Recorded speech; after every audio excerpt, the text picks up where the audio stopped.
जय श्री राम दोस्तों, मैं नीना चौहान आप सभी का स्वागत करती हूँ लड्डू गोपाल जी के यूट्यूब चैनल SRK टिप्स में। अगर आप लड्डू गोपाल जी की हैप्पी सी फैमिली से जुड़ना चाहती है तो जल्दी से सब्सक्राइब कर दीजिए, लाइक कर दीजिए और बेल आइकन भी दबा दीजिए, जिससे कि लड्डू गोपाल जी की आने वाली हर वीडियो आपके पास आ सके। तो चलिए वीडियो शुरू करते हैं। आज की वीडियो में हम बताएंगे कि लड्डू गोपाल जी के नटखट सी लीला, जिसमें लड्डू गोपाल जी ने कर दिया बहुत परेशान। क्या आपके लड्डू गोपाल जी भी आपके साथ ऐसा करते हैं? तो कमेंट बॉक्स में जरूर बताइएगा। चलिए वीडियो शुरू करते हैं। देखिए दोस्तों, यह बात उस समय की है जब लड्डू गोपाल जी का बर्थडे आने वाला था। तो हमने घर में सलाह करी कि लड्डू गोपाल जी का बर्थडे आने वाला है, तो इस बार लड्डू गोपाल जी के लिए क्या कुछ स्पेशल लेकर आए। तो ये हम प्लानिंग कर ही रहे थे, तो अचानक से लड्डू गोपाल जी को क्या चाहिए और हमको तो ये नहीं पता। लेकिन अचानक से क्या हुआ कि हमने गोपाल जी का स्नान कराया। अगले दिन स्नान कराने के बाद उनका श्रृंगार किया, उनके लिए भोग प्रसाद भी तैयार किया, आरती भी करी, पूजा भी करी। और हम एक चीज से परेशान हो गए कि लड्डू गोपाल जी की बांसुरी कहाँ गई।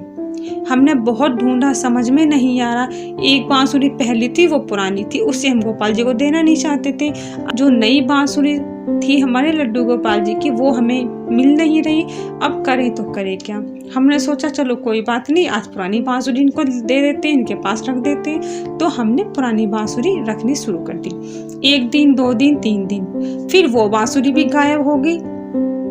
अब करे तो करे क्या। हमने सारे में आसपास में ढूंढ लिया, लेकिन लड्डू गोपाल जी की बांसुरी हमें कहीं भी नहीं मिली। सारे उनकी ड्रेसेस हमने निकाल के देख लिए, उनके बॉक्स में देखा, सब जगह देख लिए, लेकिन कोई सी भी बांसुरी हमें नहीं मिली।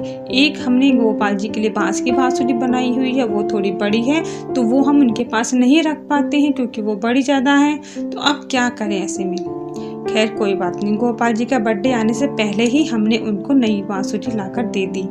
जब हम नई गोपाल जी की बांसुरी लेकर आ गए तो दूसरे दिन ही दोनों की दोनों बांसुरी अचानक से हमारी उन पर नजर पड़ गई। अब मिली तो मिली कहाँ। जहाँ लड्डू गोपाल जी को हम रोज बिठाते थे उसी के आसन के नीचे वो बांसुरी रखी मिली। या तो वो हमसे खो गई या गोपाल जी ने ही हमारी आंखें इस तरह से बंद करी कि कहीं भी नजर मारे, लेकिन वहां नजर हमारी नहीं जाएगी। अब समझ में नहीं आया इस लीला का मतलब क्या है।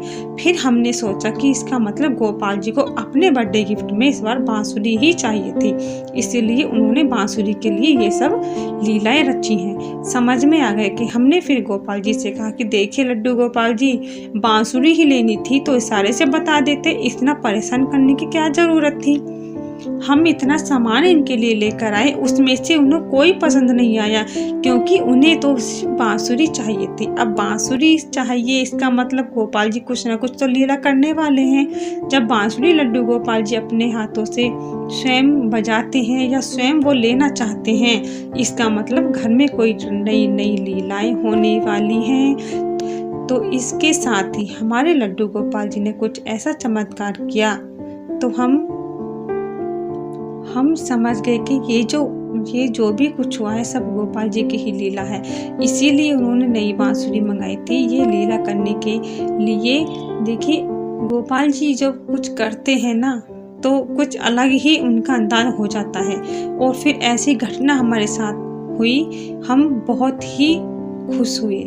देखिए कुछ बड़ा ही अच्छा चमत्कार हमारे लड्डू गोपाल जी ने घर में करा, जिसकी हमें उम्मीद भी नहीं थी, और सब कुछ ठीक होता चला गया। तो ऐसे हैं लड्डू गोपाल जी। क्या आपके लड्डू गोपाल जी भी ऐसा कोई चमत्कार करते हैं? अगर आपके लड्डू गोपाल जी भी ऐसा कोई चमत्कार करते हैं तो आप एक कमेंट बॉक्स में कमेंट जरूर करिएगा। इसी के साथ जय श्री राम, राधे राधे।